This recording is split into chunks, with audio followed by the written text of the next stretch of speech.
As long as I'm President of the United States, Iran will never be allowed to have a nuclear weapon. Good morning. I'm pleased to inform you the American people should be extremely grateful and happy. No Americans were harmed in last night's attack by the Iranian regime. We suffered no casualties. All of our soldiers are safe, and only minimal damage was sustained at our military bases. Our great American forces are prepared for anything. Iran appears to be standing down, which is a good thing for all parties concerned and a very good thing for the world. No American or Iraqi lives were lost because of the precautions taken, the dispersal of forces, and an early warning system that worked very well. I salute the incredible skill and courage of America's men and women in uniform. For far too long, all the way back to 1979 to be exact, nations have tolerated Iran's destructive and destabilizing behavior in the Middle East and beyond. Those days are over. Iran has been the leading sponsor of terrorism, and their pursuit of nuclear weapons threatens the civilized world. We will never let that happen. Last week, we took decisive action to stop a ruthless terrorist from threatening American lives. At my direction, the United States military eliminated the world's top terrorist, Qasem Soleimani. As the head of the Quds Force, Soleimani was personally responsible for some of the absolutely worst atrocities. He trained terrorist armies, including Hezbollah, launching terrorist strikes against civilian targets. He fueled bloody civil wars all across the region. He viciously wounded and murdered thousands of U.S. troops, including the planting of roadside bombs that maim and dismember their victims.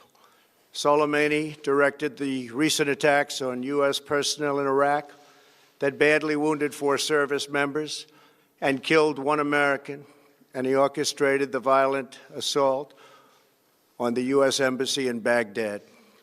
In recent days, he was planning new attacks on American targets, but we stopped him.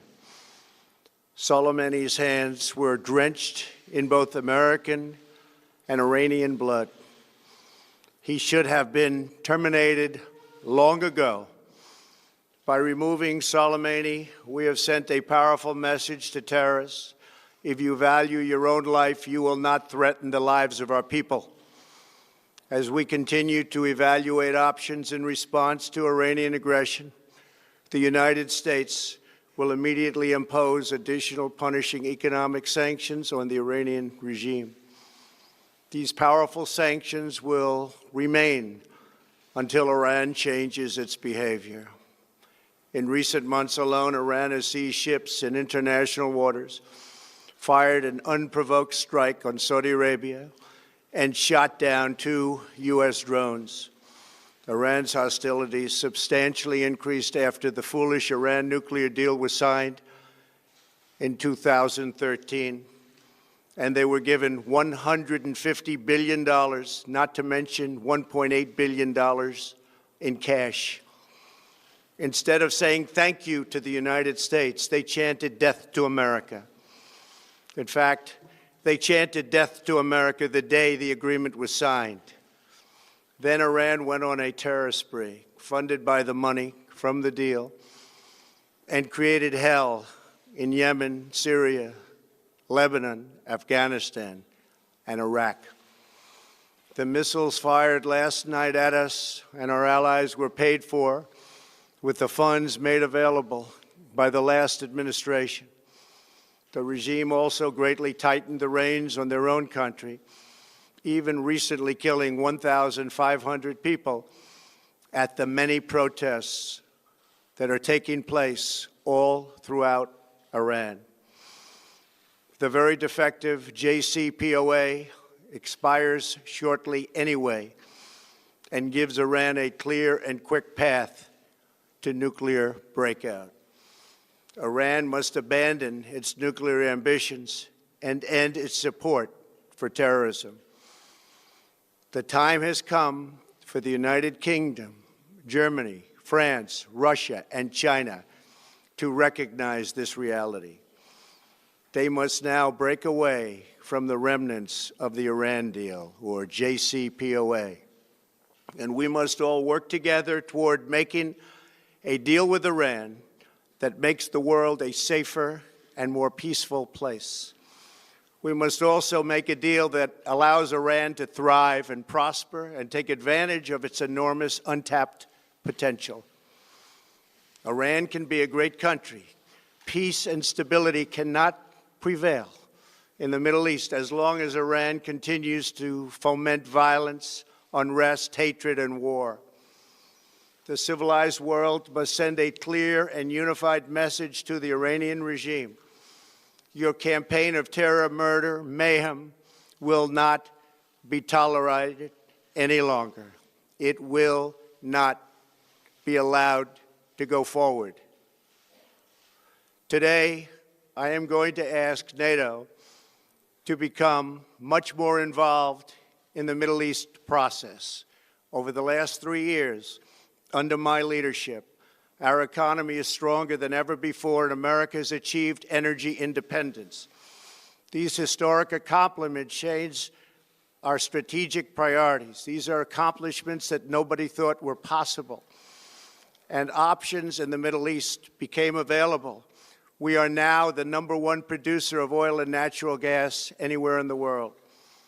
We are independent, and we do not need Middle East oil. The American military has been completely rebuilt under my administration at a cost of $2.5 trillion. U.S. armed forces are stronger than ever before. Our missiles are big, powerful, accurate, lethal, and fast. Under construction are many hypersonic missiles. The fact that we have this great military and equipment, however, does not mean we have to use it. We do not want to use it. American strength, both military and economic, is the best deterrent. 3 months ago, after destroying 100% of ISIS and its territorial caliphate, we killed the savage leader of ISIS, al-Baghdadi, who was responsible for so much death, including the mass beheadings of Christians, Muslims, and all who stood in his way. He was a monster. Al-Baghdadi was trying again to rebuild the ISIS caliphate and failed. Tens of thousands of ISIS fighters have been killed or captured during my administration. ISIS is a natural enemy of Iran. The destruction of ISIS is good for Iran, and we should work together on this and other shared priorities.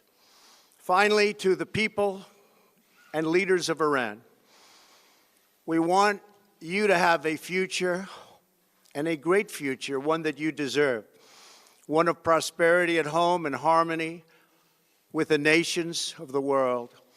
The United States is ready to embrace peace with all who seek it. I want to thank you, and God bless America. Thank you very much. Thank you. Thank you. Thank you, sir. Mr. President, have it all be well.